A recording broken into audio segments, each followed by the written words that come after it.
Ladies love the skin. Ow. Bring it a little bit closer. The good skin, that is. That's why having a proper skincare routine is very important, and you need to feel Lapeef. The process is so easy, just 4 steps. You got your daily face wash. That's going to clean your face up nice and right. You got your exfoliator scrub. That's going to open up your pores. You got your AM moisturizer with the SPM 20, which is going to protect you from the sun. You also got your PM moisturizer, which is going to make sure your skin is protected throughout the night.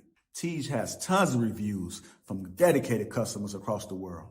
I know I said a lot, but it's okay, because guess what? It comes with an instruction card to explain to you in detail what to do morning and night. And because Tej is a sponsor, they're offering my family 30% off along with a free gift. Just click that link that's in the description and feel the Tej.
wait. I know what you're going to say. I'm not a man and I don't have a beard, but he does. And so does he. I have 3 points for you that's going to help you grow your beard, and not just grow it, but hydrate it, allow it to come in healthy and shiny, and be able to groom it properly without all the flaking and the itchiness that sometimes comes with grooming the beard. Okay, number 1, be patient and consistent. Number 2, resist the urge to trim and shape your beard for the first 4 to 6 weeks. Number 3, don't hesitate to start now using products. Just gotta take a moment to see. Oh, my beard looking so good. Man. I'll make sure y'all click that link. Please tune in to our next video. We're going to give you more value, more information, and don't forget to purchase our products online at assuredmannaturals.com. There you can get 15% off when you use code Lapeef15, and we'll see you in the next video.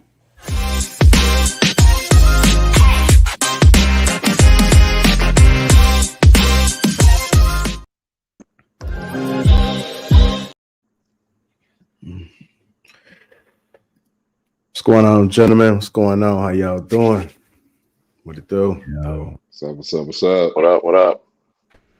What is that? Glad to see you, gentlemen, man. I just saw you on the back chat, but I'm gonna go ahead and set the tone off right. Let's go ahead and hop right into it. Shout out to the sponsor, T-Channel, the Uncomplicated Skincare for Men. 30% off alone, a free gift. Make sure you click that link that's in the description. And Philly Tees, as I always say, that link is in the description. Get your 30% off. Also, if you guys don't know, me and Sugar Curls teamed up. Bring you guys a phenomenal product, Assured Man, Lapeef, and Sugar Curls. King on top. That link is pinned to the top of the chat. Go ahead and click that and get your beard in order. Shout out to all my green gainers in the chat so far. El Cablo, Dale Matthews, Take K. When we come apart, green gain, that link is in the chat. Click that as well. I think we're going to get started. Y'all good? Oh, man, we blessed, man. Sure. Right. Happy New Year to everybody. Oh, yeah, Happy New Year, man. Today the 2nd? Yeah, today is the 2nd. So Happy New Year to all you guys. What's going on, Eric? I see you in the chat. Let's go ahead and get it cracking. I've been doing things a little different. I'm going to go ahead and start with the main topic, and then we're going to go ahead and piggyback and see what we can get to. You could be a winner in the bedroom, but a loser in life. You can be a winner in the bedroom, but a loser in life. Let me go ahead and play this clip, and let's get it cracking.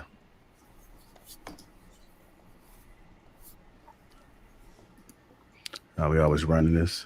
It's so crazy. I just need so much help with this. I'm not even gonna lie to you, because the thing is, I've tried to position myself to think so many different get arounds around just not having sex with women I don't have a commitment to. Yeah.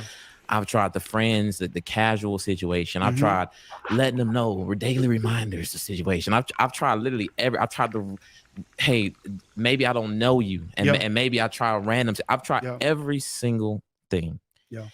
And I just can't get away from, I should not be doing this. Yeah, I got you. But I understand all of the risk. Like I understand that. I've been hearing that for a long time. Yeah. And I understand why it's a benefit. But I have yet to been able to adopt the mindset. Yeah. And I don't understand what is the mindset that I must have to see these things different. Yeah. Because right now, as risky as things are, I just feel like it's not scaring me enough. I got you. And I don't want to get to that point to where it's something catastrophic comes 100% from these situations. So what mindset do I need to be adopted to make a real change? Man, that's okay. So this is a loaded conversation. It's hard to deal with perversion outside of purpose.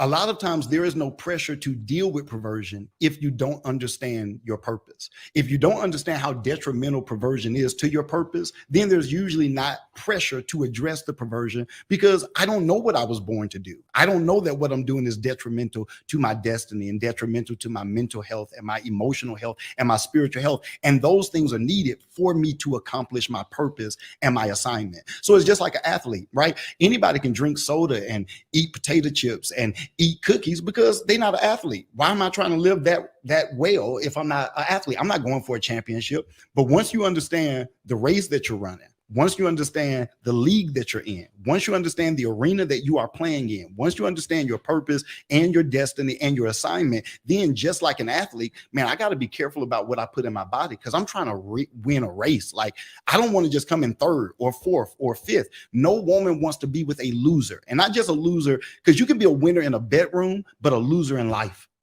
Like, you can be putting it down in the bedroom, but you ain't got no money, you ain't got no career, you ain't got no purpose, you don't know where your destiny is going, you're not growing. And so eventually a woman will leave a man who has good sex for a man that is growing in their purpose, in their calling, and in their business. So you just got to see the correlation between the perversion and purpose and how you're not able to truly be all that you're supposed to be, all that God wants you to be, because you're giving the best of yourself to people you're not committed to. If you're committed to God, right, you should be giving the best of yourself to him. Because hear me, okay, so sex, and we got a lot of different things that we could talk about, but I want to deal with the energy behind it, right? Number one, think about how much energy you're giving out, right? When you're having sex, think about how much perspiration, think about how much time. Now, think about the time that you need to develop your business, your calling, your assignment. Think about the time that you need to pray, you need to worship, you need to study. You've given out all of that energy. You've given out all of that perspiration. You've given out all of that passion. Passion is the fuel of purpose. Remember, you cannot accomplish your purpose without passion, but passion is also the fuel for sexuality or sex. It is. So whenever you're having sex, you're giving away your passion. That's why if you have good sex, what you want to do afterwards? Go to sleep. Oh, You follow what I'm saying? You want to go to sleep because that's what you do after you've accomplished something, after you've won something. So that's what you should feel after you've accomplished your assignment at the end of a phenomenal day when you've been productive. all right, let's go ahead and hop into it. You could be a winner in the bedroom, but a loser in life. I'm gonna go ahead and start with you, Trev. What you think about it, sir? I think it all boils down to my favorite word, which is balance, right?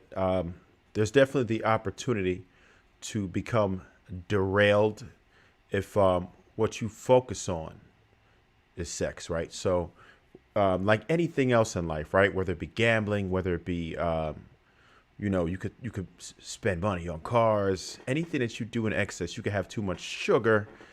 Anything that you do in excess is always going to be a problem in your life, right? But you just have to understand what it is that you are as a human being and hone in on that balance, right? Because contrary to popular belief, man, back in the day, I've wasted a lot of time on the ladies. And, McLovin was the thing. It is what it is. You're going to do it. Now, did it really take away from my purpose? Not really. It's all about timing, right? So most of the time it was night anyway. So I was going to go to sleep anyhow. So, and if you are actually like eating right, you're exercising right, it's not really going to take that much out of you. As far as like the spiritual energy and stuff like that, he kind of lost me on that part because, I mean, I'm not really with that part of it. I'm not saying that it doesn't exist, but what I can say is I don't feel like it personally had a detrimental effect on my life and what I was doing, right? So I was able to be productive if I wanted to be productive, right? But if you are out here chasing tail, you're going to have a problem, right? So he could tell you, on average, what you got, 20 minutes or whatever?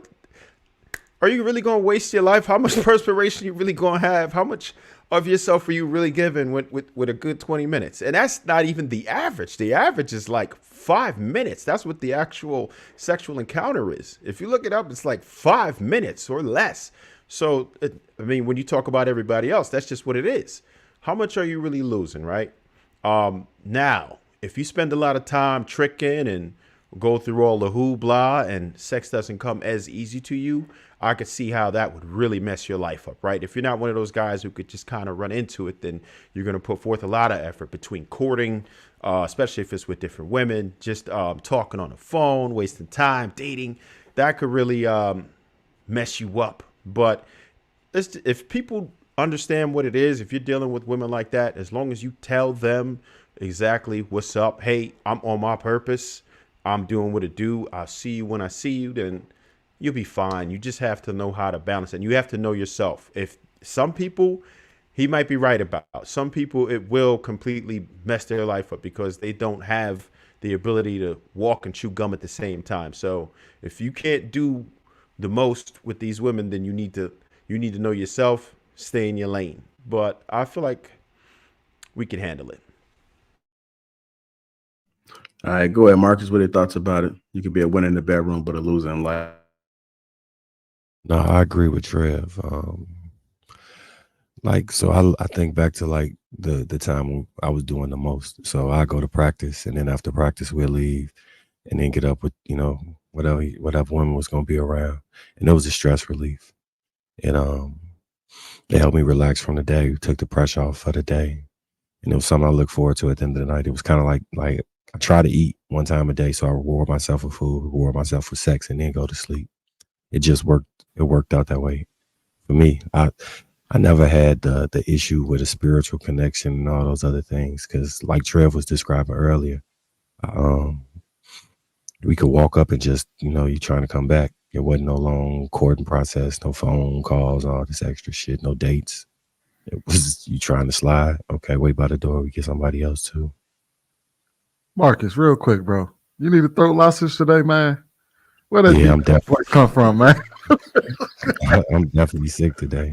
I just told JR, I got my Barry White shit going. I got Hank beat today. Yeah. Oh, God damn. Hey, Marcus, you're wearing it well, man. Keep it up. Yeah. My when kids little, they put everything in their mouth, so they put all type of germs and shit. Got sick, and then they don't know how to cover their mouth, so they coughing in your face, and they done got us all. Hit us all with the sickness. Who the carry monkey in your house? Zuri. It's Zuri. It's Zuri. Is that the daughter? The middle one. Yeah, the middle daughter. Always the girl. Yeah. Oh, it's always the girl, man. Yeah. Marcus, I was gonna say you starting like the Quiet Storm radio show now. I mean, because you hitting them with the dark and lovely, like with the late night hour. Oh yeah, he's sick. yeah, man. Stop cracking the jokes. Can't make them laugh. My bad. But all right, go ahead, sweetie. Now I'm no expert, but when was the last time y'all heard a guy say, "Man, I get so much pussy, bro.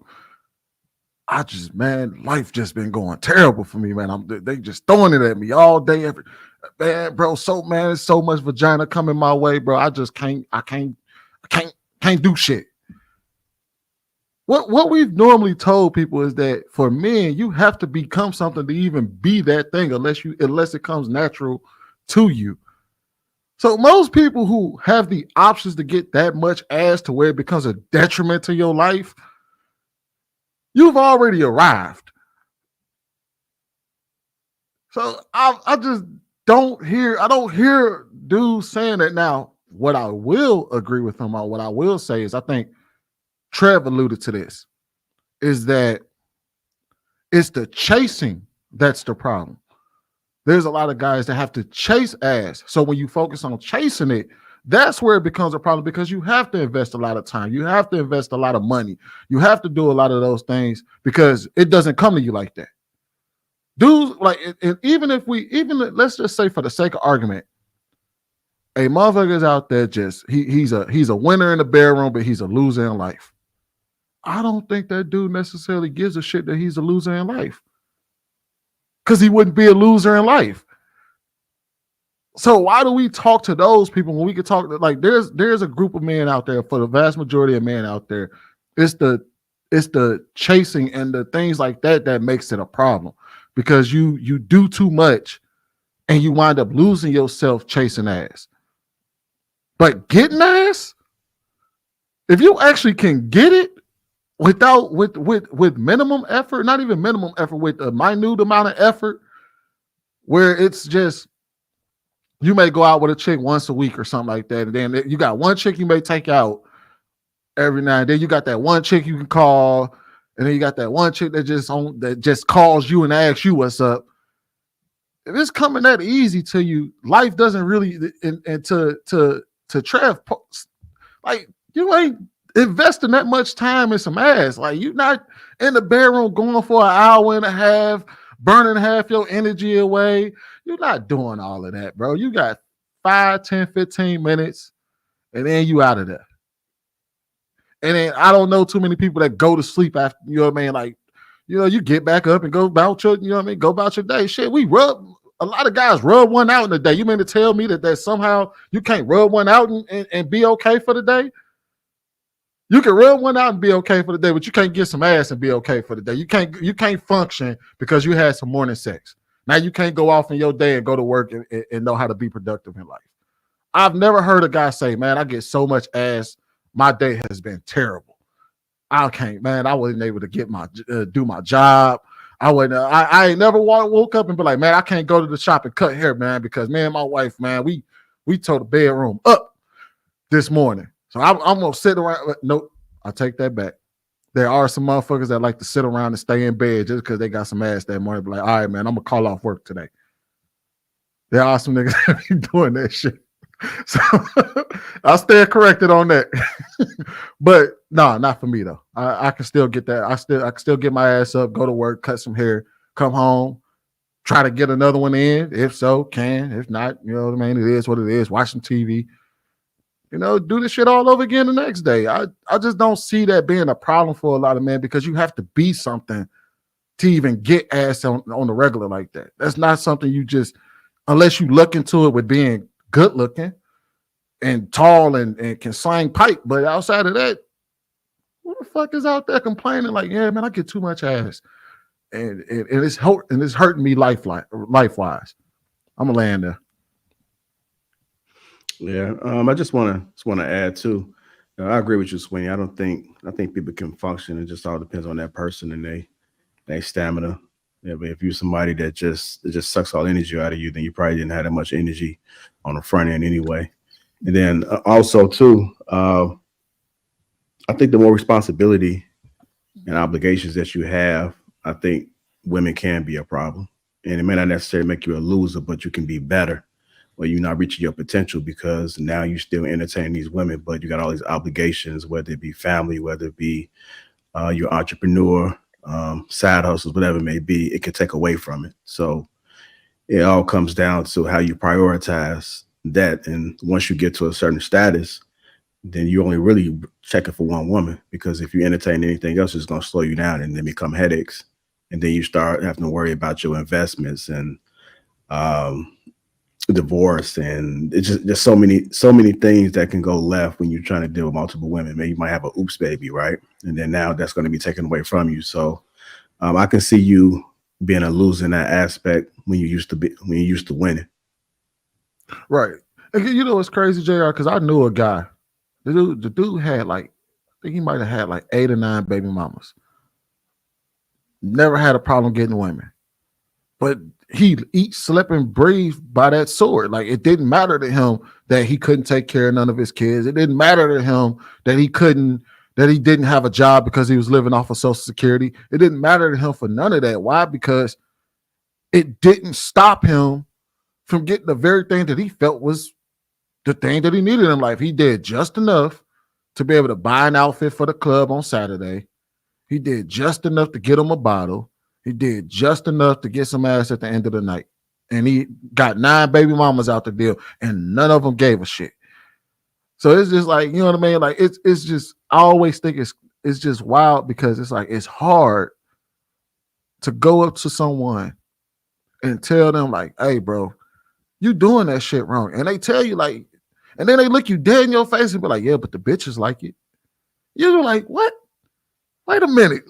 So you don't see how this is? I don't care how much my life. You the one that got to go out and work hard, because the bitches ain't crawling on you like that, but they crawling on me. So they look at us and be like, well, you got to work hard. You got to go do that. But me, I'm cool with being able to just buy one outfit for the club, buy me a bag of weed, get me a drink, and I still get more ass than you do. So that's why I think it's hard talking to those type of people, because it doesn't matter what we say. If they life is consumed by that, and there's a lot of people out there who have that type of lifestyle, have that type of option, you can't say shit to them about improving as long as what they strive for is, and I hate using words like vibration, but when they striving for low vibration shit, there ain't nothing you can tell them until they ready to strive for something high vibrational. And that's when you can have a conversation with them. But for the most part, a lot of those dudes don't even give a shit to be the greatest or realize their potential anyway, because that is they feel like that is their potential. All right, I'm gonna go ahead and go to cloud with that clear ass camera, man. You got an upgrade? Yeah, he did get an upgrade. Nah, that's my phone camera. Oh, okay. Oh, it might be the way to go, bro. It's nice. It's nice, man. Oh, dang, that's great. I usually use the back camera on my phone, but I'm actually using a front-facing camera right now, so that's crazy. I think we spoke too soon. No, there we go. Yeah, I didn't really catch the full context of the video. I had to step away for a second, so. All right. Just kind of just piggyback off what everybody else said. Go ahead, Hank. What are your thoughts about it, sir? Shit, I mean, what Sweeney, what you talking about? I haven't heard nobody talk like that, man, probably since college. It's probably since college days when I heard somebody talk about, man, I'm getting all his ass and fighting him off. Most of them dudes, we already know, lying his ass off. He wasn't getting that much ass. He just lying his ass off. But, yeah, I don't know. Went in the bedroom and losing life. Yeah, guys, you get a certain age, you shouldn't be letting the ass move you like that anyway. I say it all the time, man. I turned down a piece of ass for some money. I don't give a goddamn. I turned some ass down for some money. My lady one time said, "You come on in, we're gonna hang out, just play up in the bed." I said, "No, man, I'm about to go get this overtime. I'm about to get this bread. I'll knock it down when I get home after I take a good shower.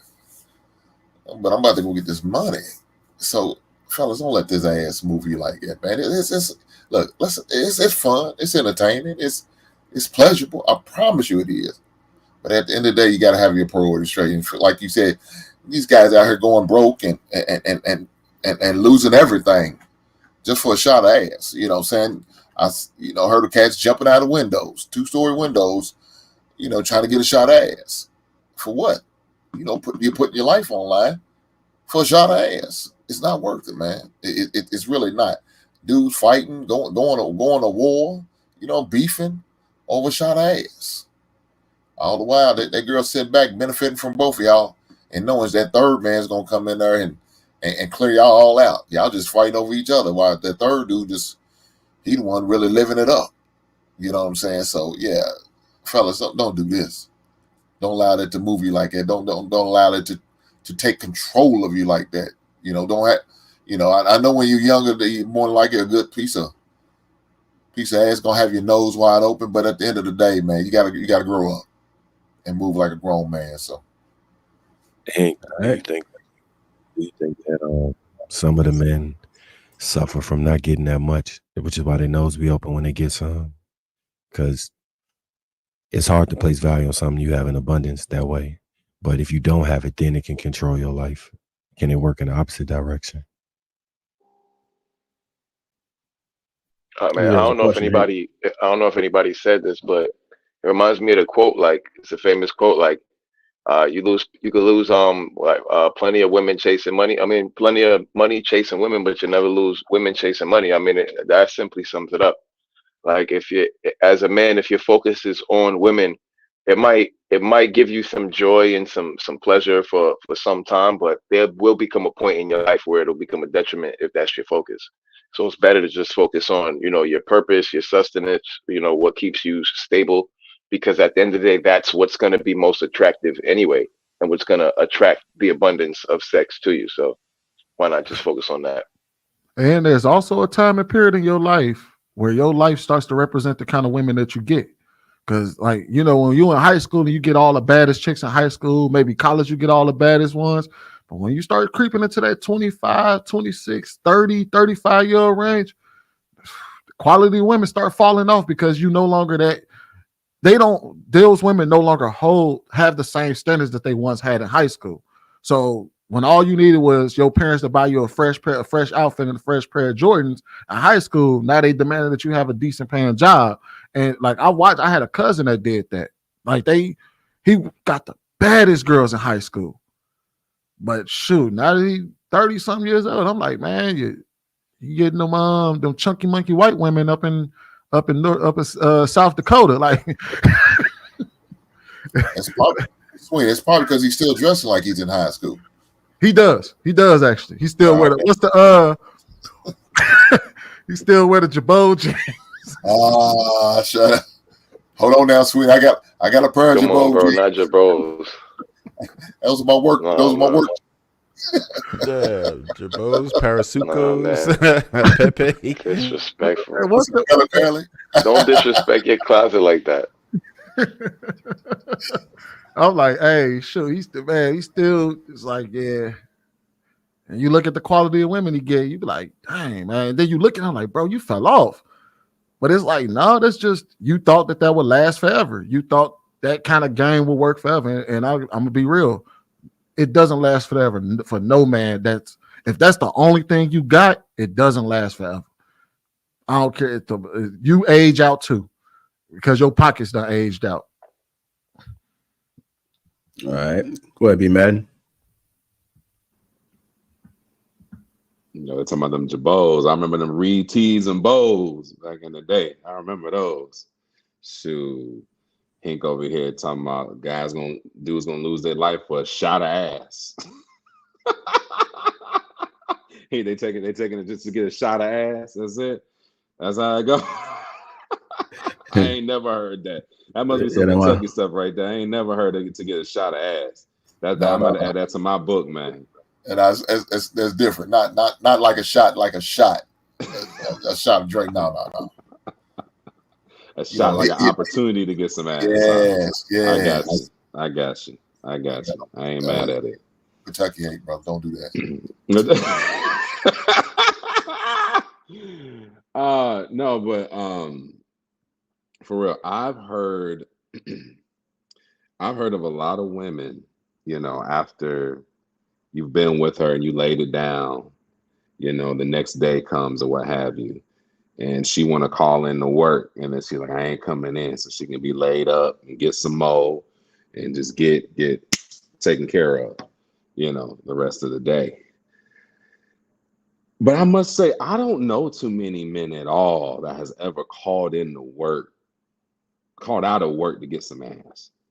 Like, I don't know too many men that are passing up money, that are getting off their grind, that are not about their paper, but they choosing to get some ass or a piece of pussy or whatever. Like, I don't know dudes like that. I'm sorry. Maybe that's my experience or what have you, but I don't know dudes that's passing up money or the opportunity to make money to be laid up. Now you talk about you could be a winner in the bedroom, but you can be a loser in life. What about the guys whose opportunities have been taken away from them? Like, they might have been that it guy in high school or as an adult, you know, they might have been a star athlete at one point, but then, you know, life got in the way, you know, they ended up getting, you know, jammed up or something like that. And, you know, they come back home and they don't really have the same kind of opportunities they might have before. I mean, dude's probably still, you know, a good looking dude, always was able to get women or what have you, but his opportunities have dwindled. So that's the only time I can really kind of see where he can still slang it, but, you know, his life isn't going the way that he wanted it to go, you know. But at the same time, those dudes are still out there making it happen.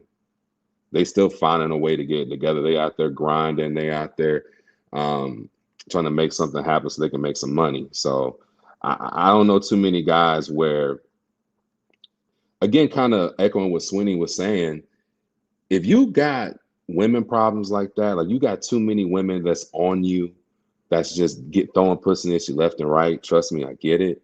But it's because you made yourself somebody. You built yourself up to be somebody. You have some type of persona, you have some type of status, you have some type of money, you have some type of look, you have some type of profession that women find attractive, women find that has a level of high status or what have you. So you have made yourself into somebody that has the opportunity to have access to women.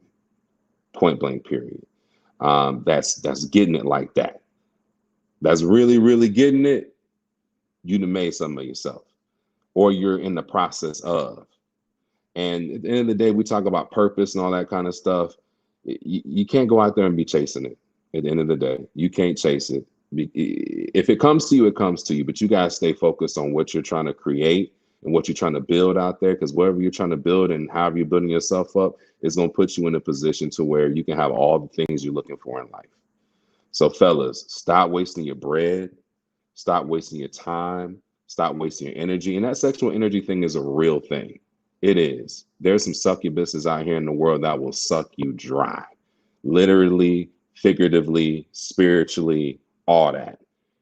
You just kind of like what Trev said, you gotta have balance. You gotta have balance in life. So I'm gonna land there. You ever heard that you use the words succubus? Oh, they're real. They're real. So, yeah, I know. They real. You ever heard that Too Short song where he talk about she keeps sucking after you finished and then take all your energy out because you tender. But if you're a real Pete, you can let her keep going and it don't phase you. That's kind of what I was asking earlier about building up a tolerance level where it's like, yeah, you can keep doing that, but I'm still gonna maintain composure and control. You ain't gonna be able to make me squirm. And they love it even more because it gives them another challenge. Yeah, that's the fact. So all the real guys out there, they get it, they understand, they know. And the other thing is too, if you really a loser and you really get women like that, 9 times out of 10, he's probably pimping anyway. So he getting it. He getting it regardless. Marcus, I'm kind of glad you mentioned that. About the dudes who's messing up sometimes, because I'm trying to take myself out of this situation because, a lot of us on a panel, we don't operate like that, right? But I've helped some people and just some of my friends and stuff that I know from back in the day. I've seen some bad situations. Like I've seen dudes who don't have these same opportunities run into a woman that will, flash that kitty in their face, and then they don't know what to do. They lose focus altogether, right? And everything that they were grinding for is out the window. They start letting the woman just take over their lives, start running things, and run them into the ground and lose everything behind it. I watched one of my homeboys go ahead and get robbed, like, of everything. She took everything out of his whole apartment, everything he had, down to his shoes, socks, everything. Brought home a play cousin and all of that. And he lost everything he had behind that, chasing behind tail, man. He started doing drugs because she was doing drugs and pretty much destroyed his whole life. So I watched another homie get with a chick and lose his whole situation. So it happens sometimes, man, where people just allow these women to get into their lives and they lose everything. Because if like there's what we talk about, like, or what the red pill talks about, they'll say, like, abundance mindset, scarcity mindset. And those dudes with a scarcity mindset who don't have those same opportunities, they look at life differently. So they will pedestalize a female real quick. And especially if a female know how to pop it on you and do all that nasty stuff you see in them videos, you're going to be wide open, man. It could really be over for you. And she will take the life out of you. And maybe not necessarily in like your spiritual energy, but just your grind, your focus, your determination, everything that had you on a proper trajectory before, she'll derail you, and you won't be able to do anything about it if you allow these women to consume you sometimes. Look, Trev, so can we talk? Yeah, Trev, can we talk? Go ahead, Doc. Go ahead. No, I'll be trying to pause. My fault, bro. I was gonna say that the DJ Academics situation kind of speaks to that right now, right?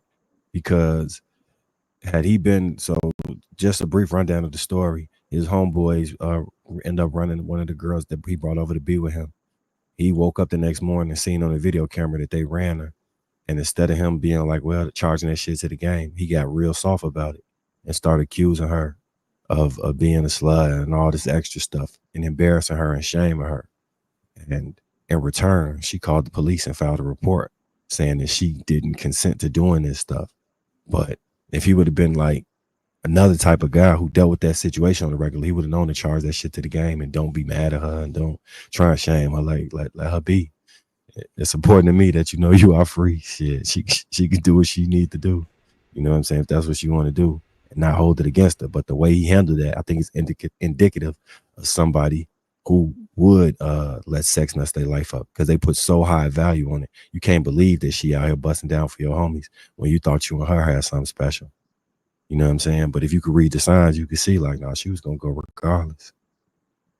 Oh, you know, when they a goer, they a goer. If you really been around women, you understand that. Let's talk about the quality. We haven't talked much about quality of women. There's different spectrums of women, just like there's different spectrums of dudes out here. And you got to know the difference of who you're attracting, who you're around, what you're looking for, what type of energy you're trying to attract. And if you out here focused on just trying to get some ass or find you a succubus or somebody that's just going to just get you right real quick, you know, that's a different quality of person. And she might blow your socks off and everything, but she's nobody to spend all your resources on and your time and your energy on. That's something that you do in progress and you keep it moving if that's what you're looking for.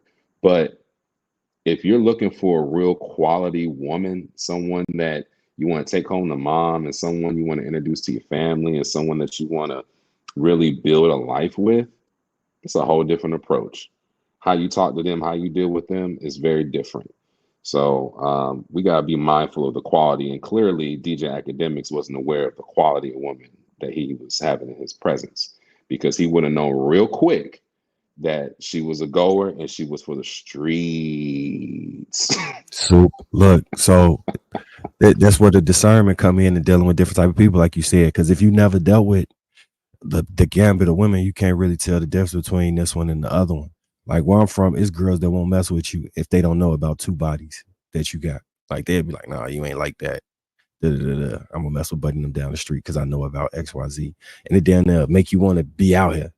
Just if you easily influenced, you know what I'm saying? But again, that's the quality that you've been talking. That's the quality of mindset, the lack thereof that you were talking about a minute ago.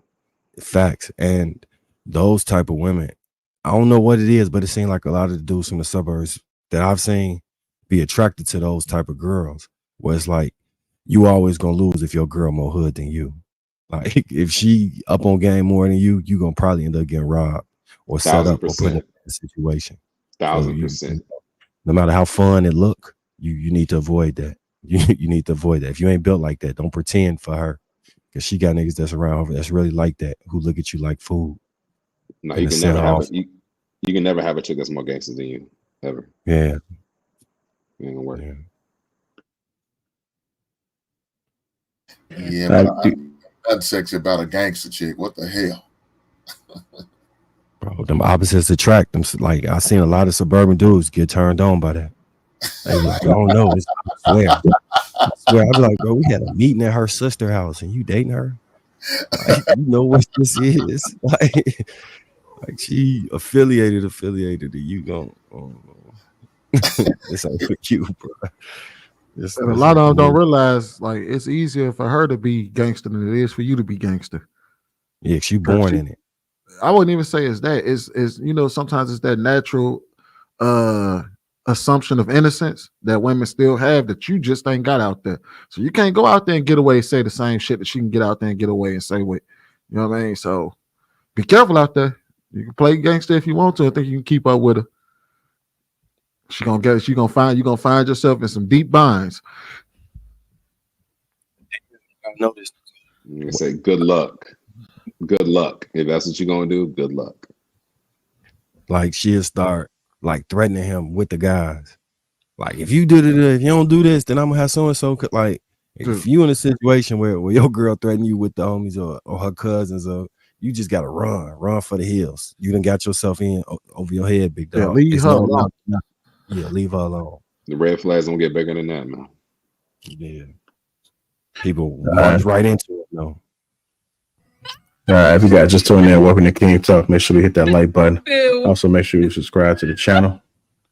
Let's go ahead and transition to our next topic, which is identify brokenness in relationships. Identify brokennesses in relationships.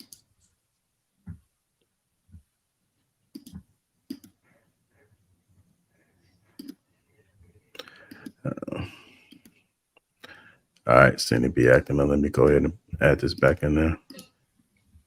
Is this person still What y'all watching TV in the background?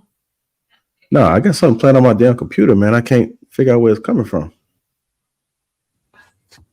I've been listening. It's playing off the speaker. It's weird. As far as it relates to the a broken woman, Yeah. if she's broken in a relationship, what does that look like? Like, how do you identify brokenness, especially if it's related to still being attached and not being fixed from old relationships? man. While you in one, especially while you in one. How do you identify brokenness when stuff don't work? Think about if you have a technological device, a computer or something like that. If you press a button and that input don't produce the right output, that's a sign something's wrong. Yeah. So if I give you a compliment, the compliment should produce a level of appreciation, adoration, right? Celebration. So if I say, baby, you look good, if I put the input in and the output is what you trying to say, something ain't right. Something is broken, right? If I'm trying to express intimacy and I'm like, babe, what you doing today? Or man, I miss you. What's going on? Why you miss me? That's a sign something's broken. You know what I mean? So when stuff don't work right, when stuff don't talk right, when stuff don't act right, it's usually a sign that something is broken, right? Think about triggers. What we don't see is the bruises on a person's soul. We don't see how many men done trampled over her. And the same with men, how many women done trampled over him, how many women done used him for his sex, for his money, for his status, for his notoriety, for his car, for whatever, and how many women been used for their body or for their house or for their money or whatever the case may be. When you do that to a person, you bruise their soul. So now all of a sudden you get with them and you don't know why when you hug them, ouch. I'm not talking about physically they say ouch, but there's a level of distrust. Right. If there's that distrust, something's broken. If there's a guard up, something's broken. If there's a lack of communication, something's broken. So that's usually how you tell that something's broken.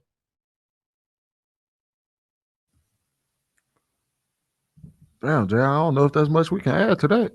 Yeah, I think he said it pretty damn good. You know what I mean? He hit the nail right on the head with them. I've never even thought of it that way. I was looking for something I could push back on, but I was like, damn, he ain't give me nothing. So I was like, look, he got it, man. Does anybody want to add anything to it? I mean, I'm so familiar with what he's talking about that I could say that I've dealt with quite a few dysfunctional women on my journey, and I could understand. One thing that I've learned is I don't trust people who don't trust people, because when they think you're up to something, they are going to be a problem. They're going to do things to you just proactively.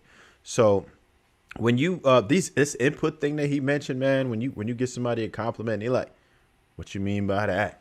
I'm like, damn. Like some people, it's just crazy. Sometimes you just got to walk on eggshells and all that.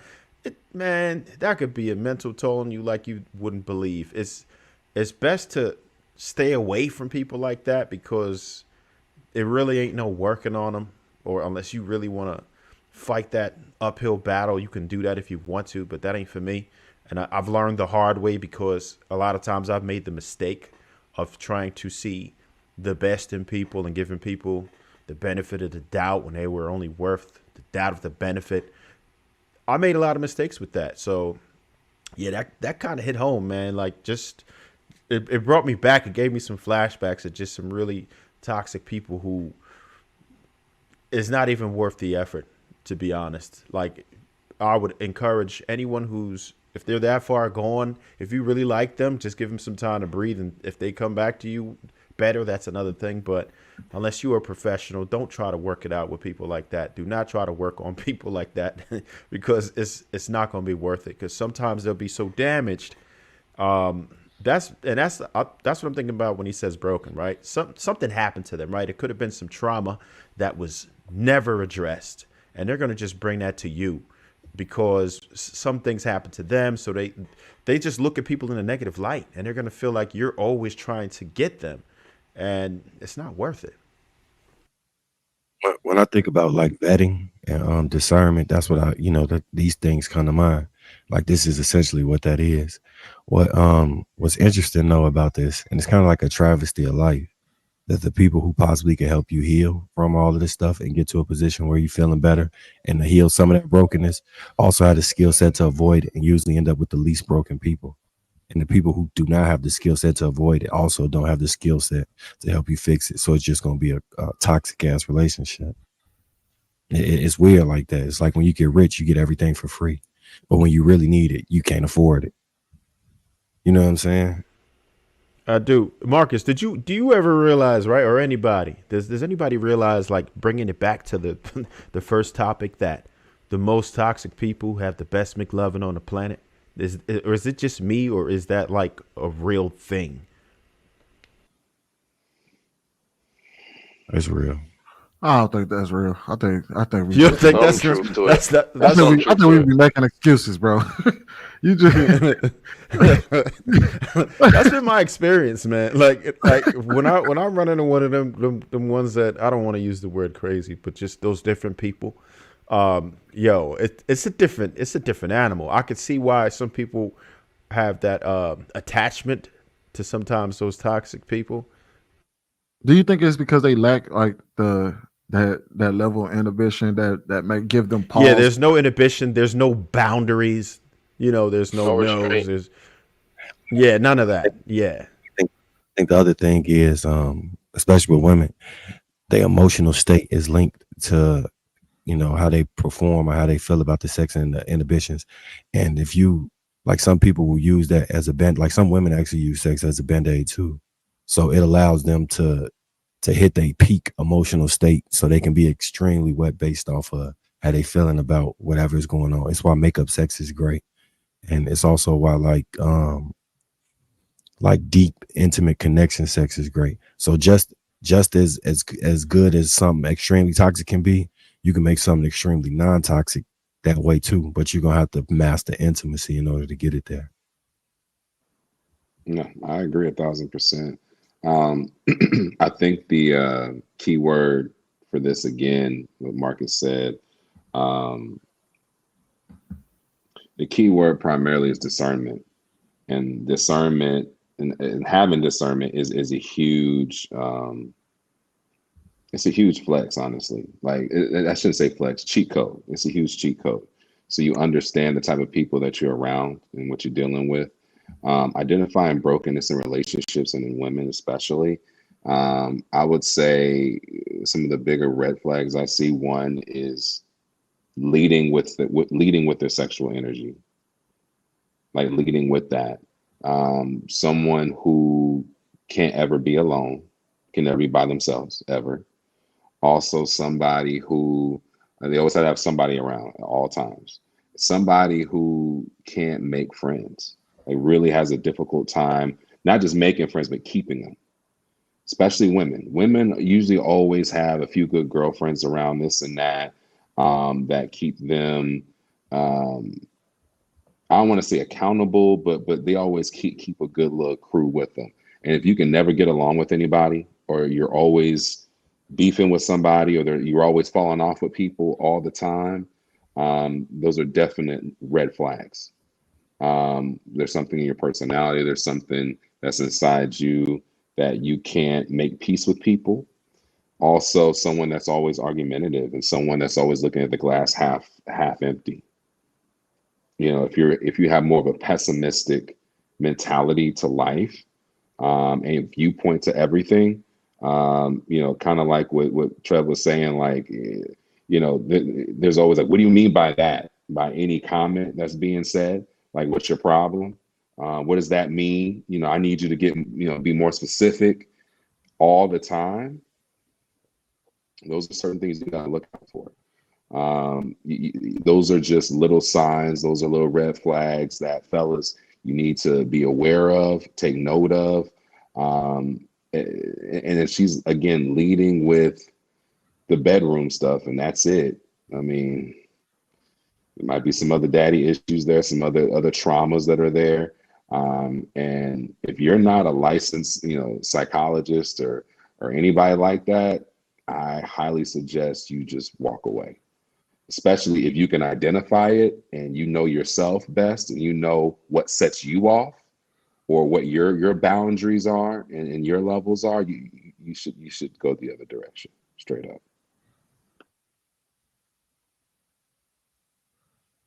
It's crazy because like this like so some people feel that you have to have like, so I met people who feel like if you don't put their hands on them or they're not fighting, like physically fighting, then the person don't love them. Then there's other people who feel like you have to like argue to the point where y'all kick each other out the house and do all this stuff to really show how much you care. And they call it like fighting for the relationship. Like it's a wide spectrum of how that works and runs the gambit. You'll be surprised. Like I've had people tell me like I would think that relationship would be boring because it just don't seem like y'all like fighting nothing. This shit is great. I enjoy my peace actually. Like the world hard when you go outside the door. So why not have a perfect place? What's the point of it all if she's disturbing your peace the entire time? Some people view that as love. Point? What's the point? Some people view that as love because if you're not getting that's mad, what passion looks like to some people. They really feel like that's passion.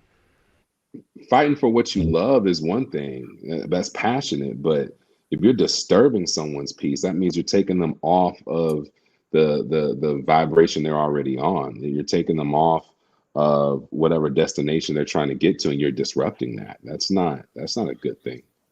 Yeah, but they feeling something. How does fighting for what you love manifest? Like, what does it look like? Depends what kind of fighting you're doing. It depends on if you're fighting to be on the same page, if you're working to communicate and understand each other and comprehend what the other person is trying to communicate.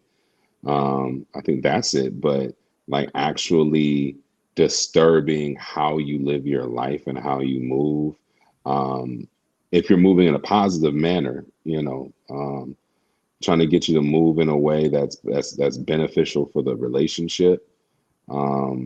I get that too, but anything outside of that that's really disruptive, I don't know how that's beneficial and that's the one you want to be around. I mean, granted, I understand feelings are feelings, but emotions can be high like a roller coaster, but I don't get it.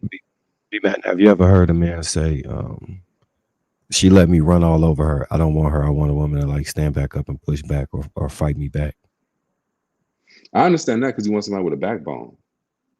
You want somebody that's not going to let you do any and all things to them because they're that meek or that mild. You want someone that challenges you on things that you may be actually wrong about or you need to hear. And they love you so much, they need to help show you that there's another path, there's another way to get to the answer. But I don't know the other way. I don't get it. But I understand they want someone with a backbone for sure. Because you can respect that. Just like same thing with women. Women don't want a man that they can run over. They don't respect that at all. They call that man a trick. They call him a simp. If you can run him, get his money, do the things you want to do, and there's no repercussions. Yeah, no, that's a simp. I think I kind of always looked at it a little differently. Like when it came to women that would not push back, then those was the women that you really needed to protect, right? Because she was trusting you to do right or wrong. So I prefer to date that type of woman as opposed to the woman that was going to try and fight me or argue with me and all that stuff. In my person, like in a personal example. Yeah, but that doesn't mean that she doesn't have a backbone. That just, I don't know. It's like it's a nuanced concept because there are women. You know what I'm saying? Because we know. For me personally, I would go for what you just said. I would go for someone who's not about to fight and argue with me all day. I'm with that, but she does have to have a backbone. She has to be someone I respect as well too. As one as a human, obviously. Two as a woman, and three as my woman or someone that I'm dealing with. Like I respect her judgment and where she's coming from and whatnot. But on the other side of that, no, if she's just arguing for the sake of arguing, that she's fighting me just to fight me, no, I can't. Your problem. So, B-Man, if you had a woman that just really didn't push back on anything at all, right, and just, let's say trusted you, whatever you said, she was just going to ride. Do you think you wouldn't be capable of respecting her? I've had women that's done that. I mean, they have done enough research on me, and they spend enough time around me to understand and realize that I made good decisions and that they trust my decisions that are going to be best for not only myself, but best for us and best for them.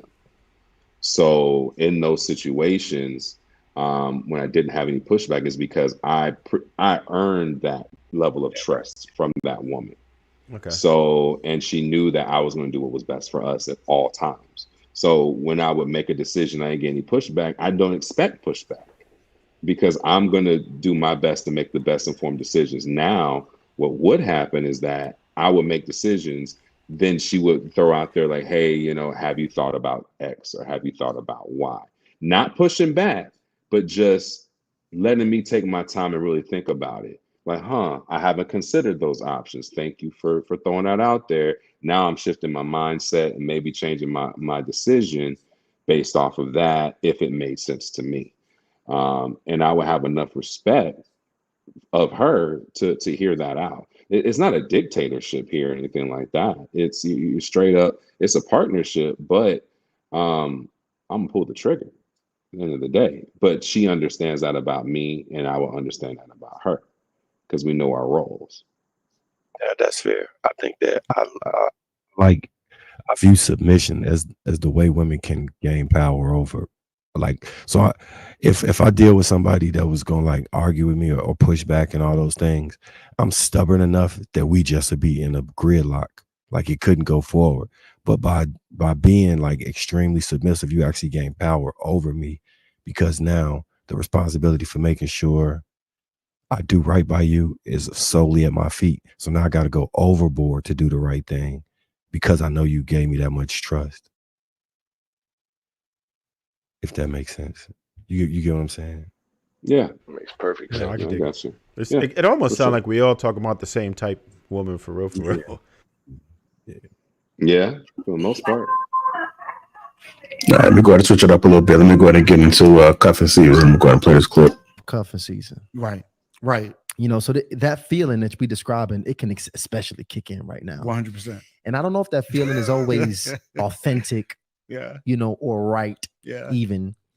So let's talk about that, because as it relates to, the time of year where we want to just kind of lay up and have somebody to cuddle up with and be comfortable with, how should somebody manage those urges and desires? Because that's what we kind of talking about now. Yeah. Should we look at that or understand that might be a potential danger, or is that also healthy in what you're describing? Is that the same as a genuine healthy desire to be someone, or can there be some unhealthy urges and wants associated with that? No, to a degree, it is healthy, because the urge for intimacy and sexuality and communication is healthy, and it is right. It is human. But bruh, if it only comes around when you need it, that's selfish. If you only engage it when you want it, when you're lonely, not talking about the other person, you just thinking about yourself, right? And you at home and you get lonely, you at home and you feel by yourself. And so you gonna hit up somebody and you gonna insert yourself into a life. They already doing their own thing. They may be dating somebody else new. They may be trying to live holy. They may be going after their purpose and they calling, but now all of a sudden, because you have a need, you hit them up. Hear me. Whenever sex is initiated based on your desire and your need, it will always be selfish, and selfish intimacy will always be abusive. Nobody's gonna feel good after that, because you got yours. They didn't get theirs. I'm not talking about they got their orgasm. They could have got their orgasm, but did they feel valued? Did you hold them and tell them? Now, again, you got a lot of females that may not want that. They may be in cuffing season just like you, and it may be like a mutual type of thing, then y'all just hurting each other. Y'all just, kind of prolonging the inevitable, because both of y'all gonna wake up one day and say, dang, I want a husband, or man, I want a wife. And then y'all gonna have to have that conversation, and it's gonna be traumatizing.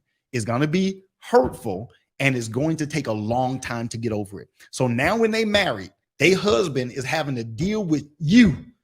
Their husband can't really break through. Their husband can't have sex, get their whole heart, now you can't either, because you dealing with a wife and you figure it like, dang, why sex ain't hitting like it was before I got married? Because you done married somebody that did everything you did. I mean, you done married somebody that had 4 or 5 people that they've given their heart to, and now they're trying to find themselves in a marriage. Of course you're going to be frustrated. But how are you going to be frustrated when you made a female like that too? Right. You gave another guy a broken female. So now that you got a broken female, you can't be mad that you got a broken female. Fix the heifer. I mean, fix it. No, I get it.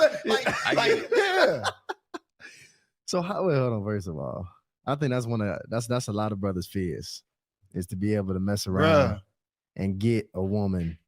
No matter how broken the brother might be, he's still scared to get a broken woman. But you broke him though. And that's the reality situation. All right. Cuffing season. Go ahead, Hank. What are your thoughts about that, sir? See you over there laugh. What you laughing at, man? Man, he said, fix the heifer. Spirit of Hank spoke to him real quick.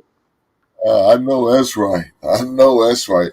Look here, I don't know, man. I guess I destroyed a lot of people then, man, because in college, man, it wasn't a problem with, running through just because I was lonely and need some, some McLovin, as my man Trev says, and you did what you did. But I don't know. It's cuffing season. When does that start? Maybe I'm just too far out of the game. Does that start around the wintertime when it gets cold? You need a warm body to snuggle up against. Is that when it hits? Right, it starts. Cuffing season starts like around right when Halloween ends. So it's a real thing. So it's the top of November, all the way through essentially right before spring break starts. Oh, goddamn. I didn't know it was a real thing. I just thought it was some bullshit. Some people say when they lonely. Yeah, it's through the holidays and through Valentine's Day, and then it ends like around March time frame. Damn, that's crazy. Well, look, I don't know. I can't totally agree with my man talking about, you just out there messing up women. Look, we look. If I give a woman, it was at her consent. She did what she did. She chose to do what she do.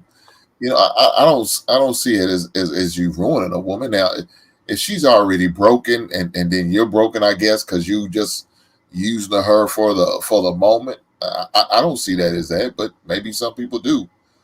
I don't know. I just can't totally agree with everything he was saying. But I mean, especially about fix the heifer. I'm not going to try to fix a woman. I need for you to come ready made for me. Now, early in my early 20s, I'll probably be willing to look past some things to try to help you out and, make you a better person. Yeah, my 48 Hink, I'm not trying to fix shit. I expect you to be all the way right. And we're going to make this thing work. If you ain't right when you get with me, you better get right before you get with me. But Hink, quick question for you. How is she going to be right and ready made for you if you ain't, custom tailored her to be your wife? Because she got to know all the things about Hink and what makes Hink tick, what makes Hink happy, what makes Hink excited. Like if you meet her and you like her, how does she come ready made if she's already been hurt? She's already been through heartbreaks. She already been through traumas and different things like that. Well, she's gonna get ready made. I'm gonna tell her to use that EAP. That's what I'm gonna tell you to do. Use that employee assistance program that you have at your job to go get on somebody's goddamn couch and get your shit together. No. I'm not gonna try to fix you like that. No, we're not doing that. be mad. We're not doing that. And if you're gonna try, you're gonna put yourself in a whole lot of heartaches. You're not gonna bring that bullshit ass luggage to my crib with that bullshit. You're not doing that. Get your shit right, man. But Get Hank, your if shit she, but Hank, if she grown, that means she's been through the most already. Like she's got right. the most baggage because she's older. You talked about the 25-year-olds and them, like they're younger, so you're willing to overlook certain things and help shape them and mold them a little bit more. But those ones in their upper 30s or the ones in their 40s, like they like bag lady. They come in like Erica by doing this thing. I don't have no problem with you having issues as long as you address them. You have to address those issues.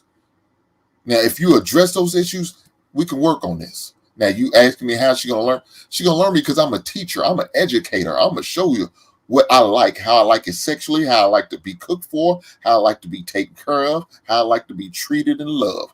I'm gonna teach all of those things in the process.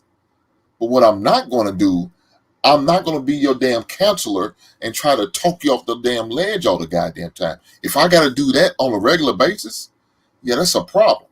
Especially if it's something that I didn't put on you. Now, if it be something that if I did, I forced on you, or made you feel some type of way, okay, yeah, I need to talk you off the edge because, hey, I probably should have did it.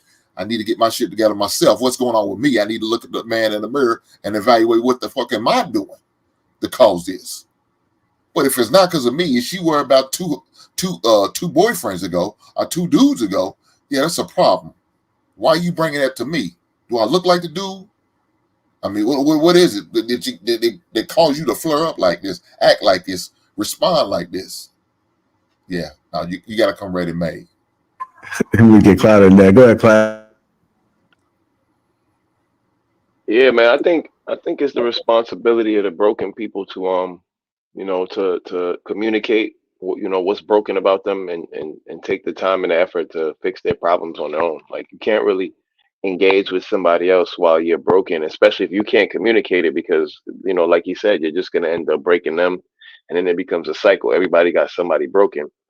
So I agree with him to an extent, but kind of like Hank said, like I don't agree to him with him 100% because he was kind of making it sound like any situation that don't lead to y'all getting married is like y'all just hurting each other and like consensual sexual relationships is somehow y'all just people are just damaging each other and there's just this horrible, and it's like I think that's a bit extreme. Like the women are adults too, like and although there are a lot of crazy women out there, there are a lot of women out there that are mature and can handle a consensual arrangement just fine without taking emotional damage. So yeah, I just think that like it's just important to communicate, I guess, and to be aware of your own I guess setbacks and your own brokenness. But at the same time too, it's like we're all gonna go through things, and what one person might consider brokenness, like just because something about you may not work, quote unquote, the way someone might think it should, that's just life. Like everybody's had different experiences, and I feel, and at the same time, that's what love is all about too, right? Like we all have our fucked up shit about us, and ideally everybody's looking for someone who can see past whatever is screwed up about me or whatever's screwed up about them, and is even willing to help them with the healing of their brokenness. I think that's ideally what people really want when they're looking for a love relationship, someone who they're looking to spend their life with. So if that, so I would say also, if the person that you're looking towards spending your life with isn't willing to work with that kind of stuff with you and be patient with that, then maybe that's not the person you should spend your life with. Y'all should have that level of love and care for one another, that y'all are willing to help each other in accordance with those vows, especially like the marriage vows, which is supposed to be till death do us part. So if you're not willing to do that, then cool. But yeah, you can still have consensual interactions and not be broken. Just be an adult, take care of yourself, handle your shit, and that's really it. All right. I'm going to go ahead and go to you, Sweeney. What are your thoughts about it, sir? Cuffing season. Yeah, and cuffing season is pretty much the season where it's winter time, it's getting cold out there. But I kind of like what he said about doing something selfishly. That kind of stuck with me a little bit when he said that when you go into it and you're not actually and you're doing something because you feel like you need it, it kind of does leave a lot of broken women in your wake to some degree, and a lot of broken men in your wake. I don't think it's to the degree in which he's talking about it. I don't think people are completely destroyed from 3 relationships ago. What? Nah, I'm bullshitting. A lot of y'all motherfuckers are fucked up. But I don't know. JR, man, you keep hitting me with these damn videos, man, bro. There ain't much more you can add to what that man is saying. I need to know the name of his podcast because Buddy was hitting on all cylinders today. For a change, finally I got somebody out there y'all agree with. Go ahead, Marcus. I think what he was describing was when a lot of men talk about the inability to pair bond.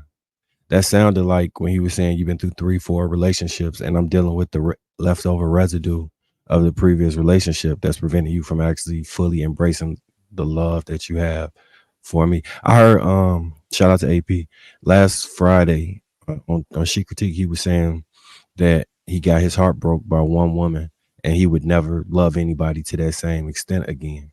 And we had a long dialogue about it. But I think a lot of people run into that same situation where after the traumatic experience that they have, where they love somebody and they don't get the same type of love back, or it doesn't end how they thought it should end, that they carry that with them.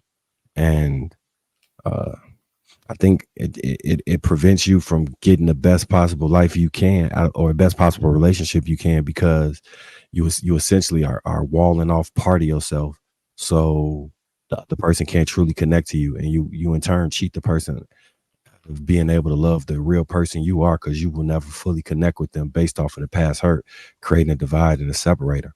And it's unfortunate. To my previous point about the people who have the skill set to fix people, who actually the patience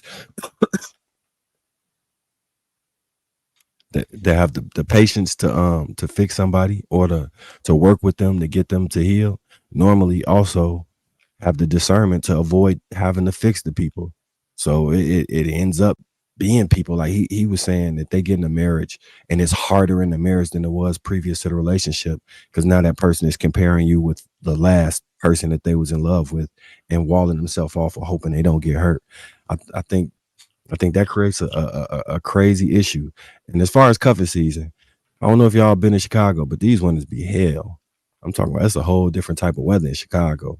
And then you got to shovel your car space out before you go someplace. And then when you pull back up, you got to put a chair in the parking space. So you got to put a chair in the parking space. And if somebody move your chair, you go be out there fighting with them or trying to move. Man, it can be selfish where you like, all right, well, I can mess with her this whole winter and then stay in the house, so I don't got to go through all of that. So I can see how that definitely could be selfish, because like I say, Chicago winters is something else. You want to be able to consistently know where you're going, where you don't have to get stuck in a snowstorm or be driving through none of that crazy stuff, or dealing with the elements just so you can get some. Yeah, I mean that absolutely can happen. Hey, Marcus, you said something interesting. I never actually thought of it this way. Oftentimes, when we hear people talk about pair bonding, we always talk about it in a sexual way, but kind of way that you put it is that sometimes the lack of pair bonding has more to do with the damage that was done from a previous relationship than the actual, the sexual aspect of it. I never thought of it that way, bro. Absolutely, because you wall yourself off. Yeah, no, absolutely, because I think the vagina retracts, right? So it's a good chance that her body without a baby can go back to somewhat similar to the state, before the man she slept with before you or whatever. But the heart and the mind or the soul don't heal as well with women.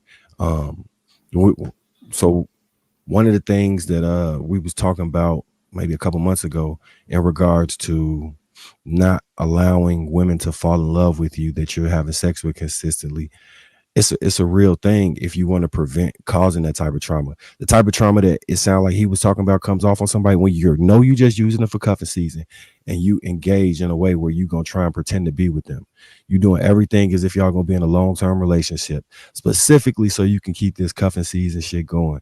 And then as soon as the weather changes and you can get back out here for the summer, it's just deuces. It's like yeah, and now this person is sitting here like, what did I do wrong? You know how sometimes women can self-internalize things and start to feel like everything is about something they wasn't doing or they wasn't enough and all those things. But really, it was just your selfish desire to have consistent sex.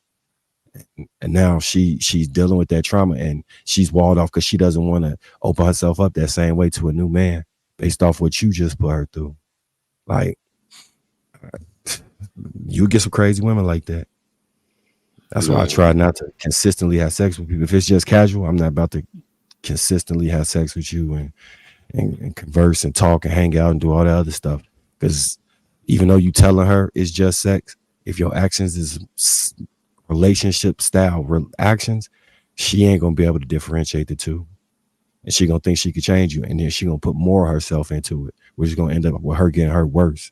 Because she was going harder to try and get that relationship to fully cross the finish line. Yeah, that's a tough thing, Marcus. On one hand, we say that, you know, a lot of these women they're grown women, they're responsible, they make their own decisions. If they want to go ahead and have a friends with benefits situation or a cuffing season situation for the winter or whatever, they're grown and mature enough to be able to handle that, especially if everyone's being upfront, no one's lying, everybody's being honest about what it is. We say that they can do that. But then on the other hand, we're talking about the pair bonding, and we're talking about how a lot of these women will pair bond with the guy, even though they know what it is, they know what the situation is, they know it's a situation, they know it's not going anywhere, there's no plans for it to go any further, but yet they end up getting wide open, they end up falling in love, and now they pair bond with you or that guy. And, you know, that guy can't do no wrong at that point. And then what ends up happening is that the season ends. He goes one way, she goes the other way. She knows consciously what the arrangement was. She understands it, but in here and spiritually, in her heart and then spiritually, it's toe up. It's toe up. And then when she does get with, you know, her future husband or whoever, or the guy she gets engaged with or what have you, he's having a hard time connecting because her body is still responding to you. Her spirit is still responding to you. She's still wide open when she's around your energy and around you. And she might even take your lead over somebody else because it's all about when you guys connected. It's all about how you guys connected and how she viewed you. Because in reality, the only reason why she's with the other guy is because you let her go anyway. Because that dude wouldn't exist if you stuck with her. She wasn't gonna go no damn where. So we gotta figure out which answer is it? Is it that they're strong and responsible and they make their own decisions and they're grown women, or they don't know what they're getting into half the time? They don't know what they're getting into half the time. Like I don't even play today stronger. I don't even give people that benefit of the doubt. I'm always too emotional beings, all that. It's gonna reset. No matter how like people reset to their default settings when you hit the right when you hit the right button. Yeah. When you hit the right button, people default to their factory settings. So you just gotta assume they all operating on factory settings to protect yourself from the crazy stuff she may do and to protect her from going through it with you. Because like these women. So when I'm thinking about this is like a perfect example of this. So I had a leasing agent at the real estate company who, beautiful girl. I'm talking about like she like Maya, beautiful little girl, right? The singer Maya, you know what I'm talking about? Beautiful, right? Her baby daddy was hustling or whatever. The police like raided the house and it was cracking the house. She ended up taking a case for him because he was on papers at the time. in order for him not to get violated and have to do the remainder of the previous sentence. He ended up cheating on her and leaving her for another girl. That girl she permanently has not like gotten another relationship because she tried to do everything she could to hold somebody down, and it backfired on her. So when people move through life with scenarios like that in their forefront, it's gonna be hard for them to fully connect when it just went that bad, being down for somebody that hard. Like, yeah, shout out to her. She's still a beautiful person, but like inside and out. But that's just I just remember thinking like, buddy, fucked that up. That like he really fucked that up for you. Yeah, that's sad. That's sad. I initially thought the guy in the video was being a little dramatic when it came to any time anybody engages in sex. It's because you're broken and that other person is broken and everybody's just broken if you're having sex outside of wedlock. I really, really thought he was being, I think he was over exaggerating. I thought he was being dramatic because two grown people can make decisions and engage in some type of sexual relationship or situation and then part ways and be mature about it and whatnot. I highly believe in that. But the same token, based on what we were saying about pair bonding and the story you just gave, Marcus, I think there's a little more truth to it. I think you can easily damage somebody. You can easily hurt somebody's spirit. You can hurt somebody's soul because when you are having sex with somebody consistently like that on the regular, you are exchanging like not only sexual energy, but spiritual energy as well too. So we can't ignore that and pretend like that's just fake, especially if you're not using any type of contraceptives either. Like you're really connecting on multiple levels through the chakras and all that kind of stuff. So I think cuffing season and all this stuff just come with a warning label, and just be cautious with who you connect with. And I think we need to, all of us brothers out here, if you're single or what have you, just need to move with more intention and be more intentional with the partners that you decide to share your body with, or share your bed with, or share your time with at the end of the day. Yeah, I think it's that's our responsibility. Like I know people push for equality and all this stuff, but at the end of the day, them default settings still exist. When you pull back the layers, it's always going to go back to the default setting. We have to be more responsible and intentional to not mess these women up. Because the city girl we see today wasn't always a city girl. Something happened. Go ahead, Trey. So I know earlier we kind of talked about broken people and they should get healing, but I'd say that there's very few of us who are self-aware enough to even realize when we're broken, to even acknowledge that so we can even do anything about it. You kind of find that out when you start to deal with another partner, but even then it's hard to accept that it's you that there's the problem with. So that's the first thing. As far as cuffing season, right? I feel like when you're doing this because of a season, it kind of sounds like despair to me, right? Now, just imagine, like, anything that you operate on with despair is going to lead to some serious issues. It's going to be problematic. So let's just say you need money, but you're desperate now, right? You're operating in despair. You need money. You're not going to accumulate the money the same way that you would. You can't just sit here and do your 9 to 5. Now you need this amount of money right now. So you're going to operate in despair, and you're probably going to make some poor decisions behind it. And I feel like that applies to relationships as well. It shouldn't be because it's a season. That just sounds like a horrible deal to me, right? You're going to be rushing in. You're desperately looking for something, and I think that could always present a problem.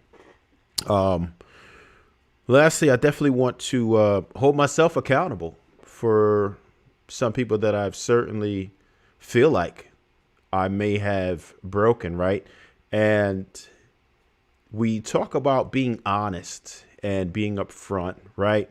But even with that, the game looks the same, right? Very few of us are fortunate enough to be able to just tell a girl that, hey, this is just going to be some sex. Like, you're going to get rejected most of the time. Most people are going to get rejected if they operate on that, right? And we can't just look at it from our lens, because some of us have those opportunities, right? But most men don't have that opportunity to just say, hey, we're just going to have sex. This is what we're going to do. That's not going to get you in there. For most men, that won't work. For most men, they're too awkward. For most men, they ain't tall enough. For most men, they don't look good enough for that, right? They don't have enough swag for that. They don't have enough charisma. They can't even operate on that optic. So that's a tough part. So when we push up on these ladies, and definitely I'm guilty of it, like when I was just kind of figuring out, like 18, whatever, figuring out how to deal with the ladies and stuff, I was a nice guy, right? And that might be to mine and the young lady's detriment, because I'm doing these things. I'm doing like courting. I'm dating. It would feel just awkward for me to just go ahead and be like, yo, this is what it is. It didn't seem like the right thing to do. And that's not what I was taught the entire time. So even if I wanted limited access to the woman, I still gave a little bit too much, whereas it would cause the confusion, because I wasn't mean. I wasn't, you don't tell them, because it would feel like it was disrespectful to tell her about a bunch of other ladies that you're dealing with. I'm not going to exchange stories, which I'm not even going to talk about it, because, our time is our time. So it's easy to give off these mixed messages, right? And I did it when I was first learning. And a lot of men do it well into their 40s, 50s, just because that's the only way that they know. And you're going to have these attachments. And once these women get attached to you, then you're going to start getting problems. And back in the day, when women would do that, they'd be like, Trevor, I'm falling for you. You know what? I'm like, oh, she's talking crazy. Block. And when you try to look at it from the other end, you're like, damn. In retrospect, it's just like, damn, what have I done? You know what I mean? I didn't think about that at the time. I'm just like, she'll find another one, but not knowing that she may have grown attached to me in this way. And I've had some women tell me some crazy stuff like, yeah, no matter, I don't care who I get married to, I'm still going to deal with you. And I'm like, damn, this is going to be somebody's wife behaving like this, man. So I would just caution young men to be careful how they go into these relationships, because some of the things that we do are pretty destructive towards other humans. And it's not how I'm married now, so it's whatever. I'm retired, but I definitely understand what he was talking about with breaking people. And even if it's not intentional, sometimes it just happens, because you can't tell a person how to feel about you, right? If all the time that they spend with you is good, you're a nice person, you a vibe, whatever, and then they like the McLovin, man, it is what it is. They're going to get attached sometimes, and there's nothing you could really do to stop that. And they could get with another dude, and it might not be the same feeling, might not be the same vibe. And it's like, damn, you might have broke this woman. And it happens to men too. Trev, you were whispering empty. Trev, you was whispering empty sweet nothings into her ear and sweet dicking them down, huh?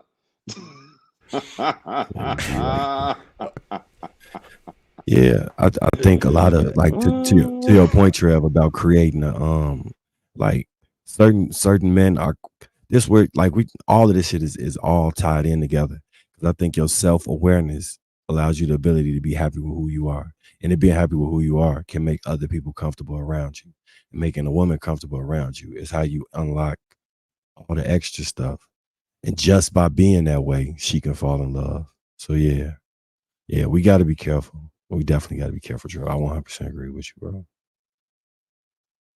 All right, everybody spoke on this one, right?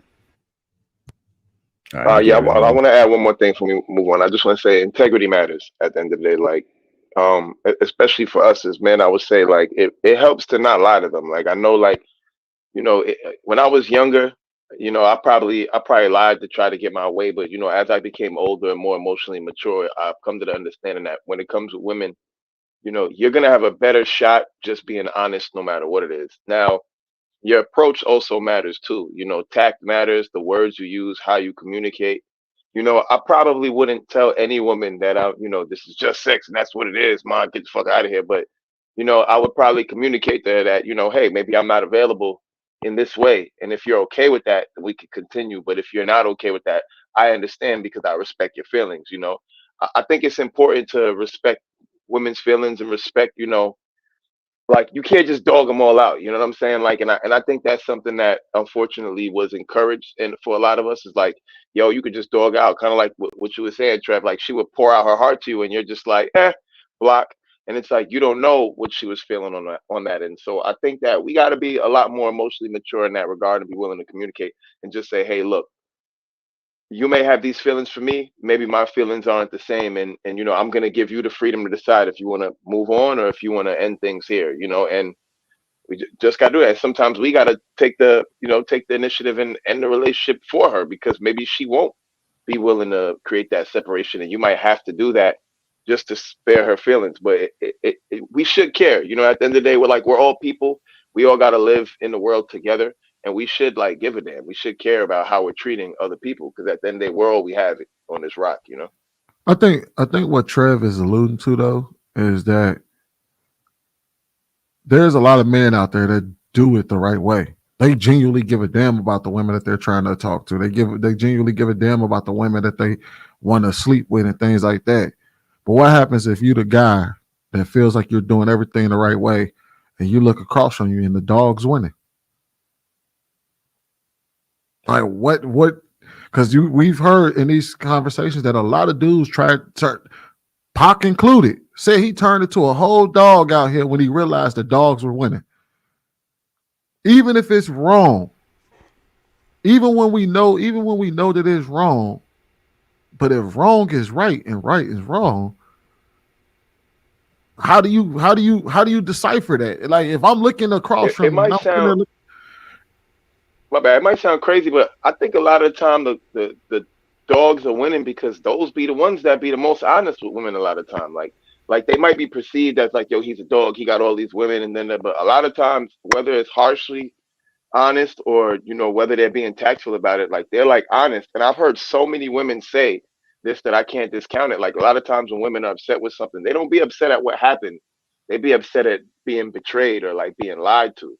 So I think we got to give a lot of women credit for that. Like if you're telling them the honest, God honest truth, I think a lot of them can accept it.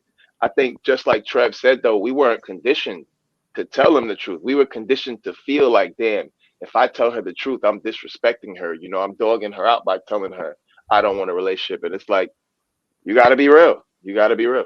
I guess that's what I'm speaking to is the guys that's why I led with a lot of these guys do genuinely give a damn about these women. They do genuine. So they actually are going to these women with the genuine intent of, I like you. It ain't me running game on you. It ain't me trying to, I really want to take you out. I really want to love you and all of that.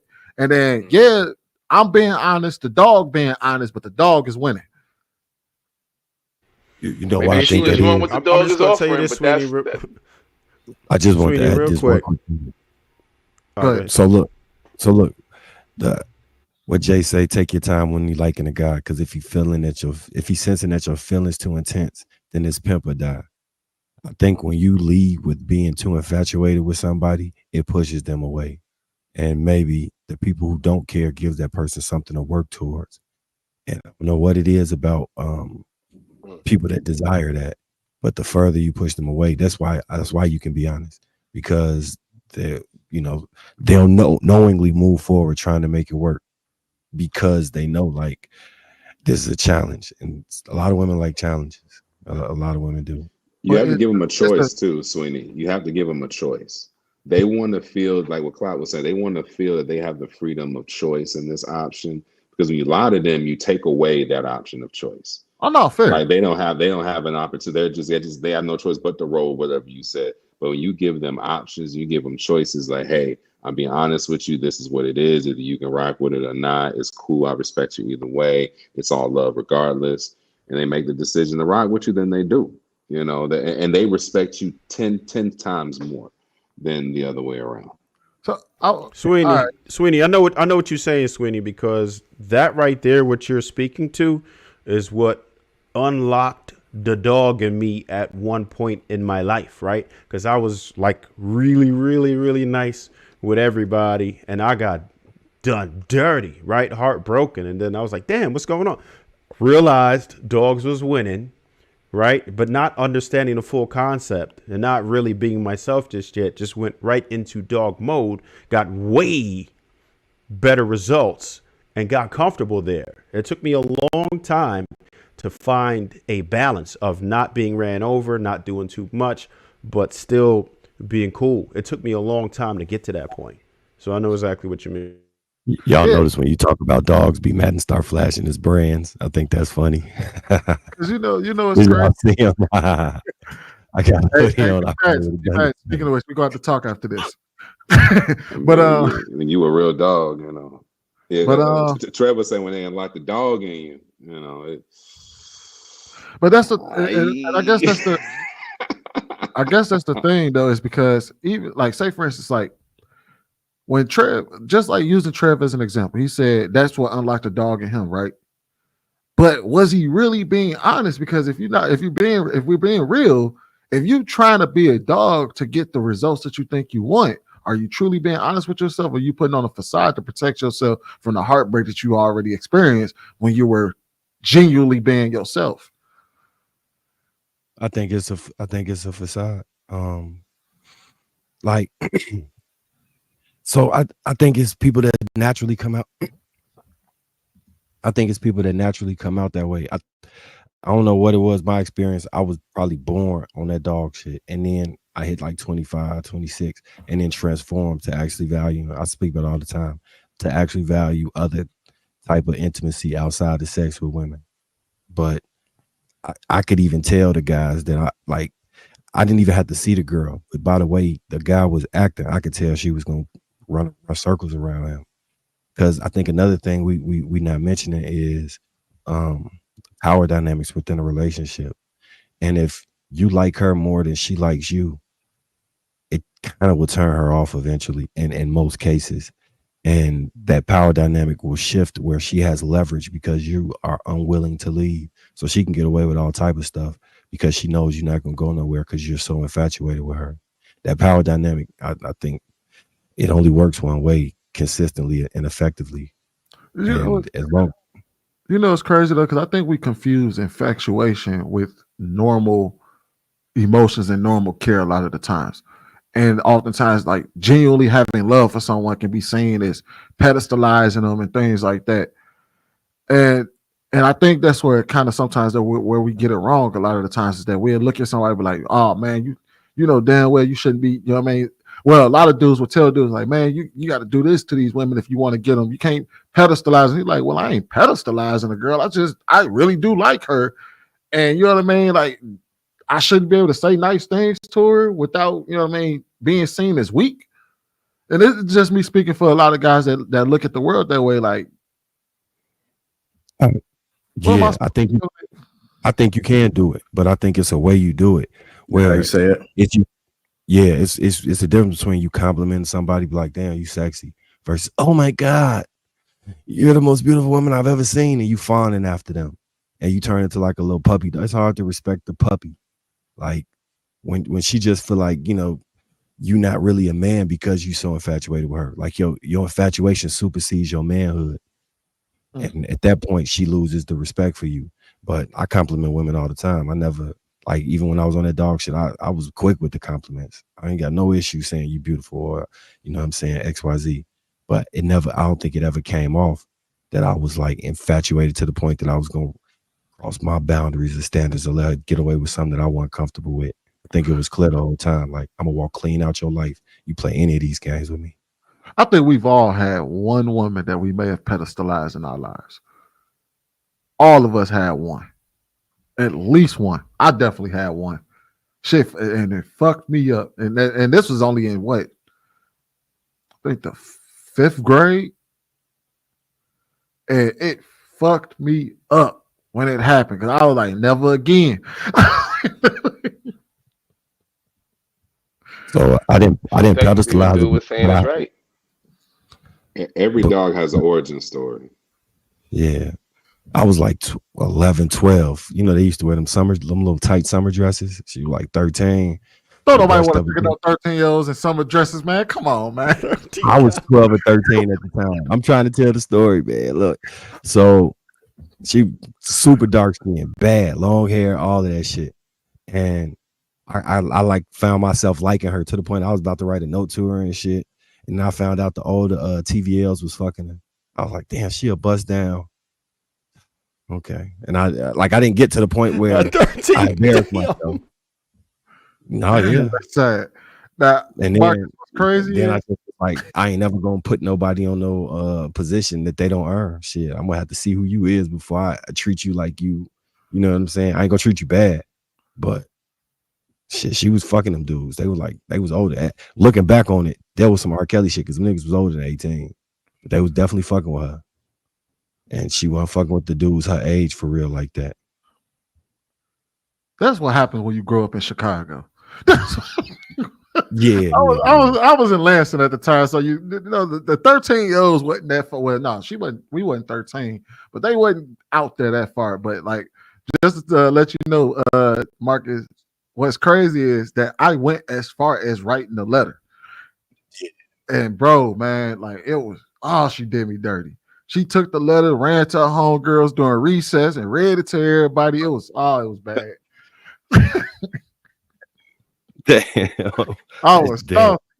And like, you know what I mean? Because I remember at that time it was my pops had that LL Cool J I think that LL Cool J compilation album, like his greatest hits album. So he had the song "I Need Love" on there, and I knew that song word for word. In the back of my mind, I hear my conscience say, "When I was there, yeah, something She sweet was as a dove." oh, bro, man, it was bad, bro. Doom, doom, doom. I need love. Hold on, sweetie, would you say? Was you thinking about? Was you playing that song in the background as you was writing that letter? Man, I had that song on repeat, bro. Look, what's crazy is because you know I drew a little picture of a teddy bear in the background and everything, so it was like, man, like, and then I wrote the, you know what I mean? I drew the teddy bear in pencil and wrote the actual lyrics to the song in ink. You know what I mean? Had it folded up all nice, slid it to on the low, and she, man, and then of course I got in trouble a whole lot, so I had to write lines during recess because I think I missed some homework or some shit. So I had to sit here at recess and sit on the wall and write lines while I watched her read that shit out loud to everybody. And I was, man, bro, it was bad, bro. I turned into a straight demon after that. Now you got the album. You got the Hold on. Yeah. Oh no, that's the bad one. I'm talking about the greatest hits album when he had the it had like it had the green. I think it was a green CD or something like that. It was a no, but that's where I Need Love is on that bad album. Yeah, it's on that bad album, so that's where it's from.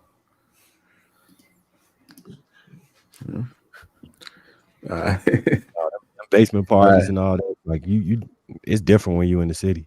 Y'all like the juking parties in the basement. Yeah. We wasn't that far. We wasn't that, like, we were still kids at the time. Y'all was growing up. Y'all was grown. Nah, we still kids. Like the suburbs wasn't nothing that going down. You still got right. You still got carpool to school and shit. Well, nah, man. Because like people's parents were cool, man. People was having parties up in like 8th grade. I mean 7th grade, and then you know, like my homie father didn't care who spent the night. You know, people were telling stories talking about I'm staying on my girl house, and some of them parents weren't even trying to meet him, or if they did meet him, he looked like he was a regular cat. Like, oh yeah, it's all good. Nah, that's a different environment. Y'all was riding city buses in the 7th grade by yourselves. We wasn't doing none of that shit. I couldn't even have nobody at my house. Yeah, Chicago is a different demon. Yeah. We was giving out jabs to borrow the Clux cars and shit. 12 and 13 with no license, driving a little Honda Civic through the hood, parking that shit 2 blocks down so your people can see it. I ain't never had no curfew or nothing. We was living, boy. That shit was fun. It was real chaotic, but it was fun though. I can't lie. That shit was a lot of fun. in the hallway all night and shit. That shit was fun. Nah, it was treat like curfew for us, man. We was in the house. We ain't never had no curfew. Never. All right, yeah, we kind of touching at the top of the hour, man. We'll go ahead and get up out of here, man. Hope you guys enjoy. I have one more, but by the time I get done, it'll carry too far over. But hope you guys enjoy King Talk. I definitely appreciate you guys' perspectives tonight. Make sure you hit the like button. Let's make sure we support each other. Again, everybody has some awesome things going on YouTube and off YouTube. So make sure you follow our social handles and tap in to whatever you need to see. Thank you guys. Just tuning in. You missed a good one. Catch the replay. All right, y'all. We out, man.